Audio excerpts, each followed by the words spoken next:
2,500 years ago, in the rugged terrain of ancient Greece, a warrior society emerged that would define the very essence of discipline, courage, and strength. These were the Spartans, citizens of a city-state unlike any other, where every aspect of life revolved around one goal: creating the perfect warrior. From the moment a Spartan boy was born, his life was marked by rigorous trials. Weak infants were abandoned on Mount Taygetus, a cruel yet efficient way to ensure only the strongest survived. At 7 years old, boys entered the agoge, the Spartan training system that forged them into warriors. Here, pain and fear were not enemies, but teachers. The agoge didn't just train boys to fight, it taught them cunning and resilience. They were often starved to encourage resourcefulness, but woe to the boy caught stealing, not for the theft itself, but for failing to escape detection.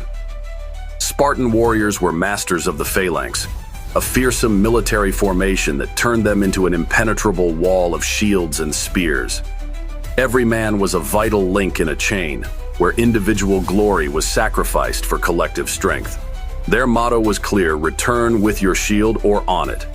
Their legacy reached its zenith during the Battle of Thermopylae in 480 BCE, where 300 Spartans led by King Leonidas held off the might of the Persian Empire.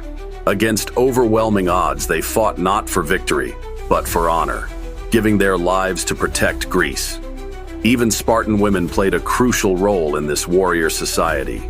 Known for their wit and strength, they bore and raised future warriors, often reminding their sons, "Come back with your shield or don't come back at all." Today, Sparta is no longer the feared powerhouse of ancient Greece, but its ideals, discipline, sacrifice, and unyielding determination continue to inspire. The Spartans remind us that true strength is not in numbers, but in unity and an unwavering spirit. They were more than warriors, they were a symbol of human endurance.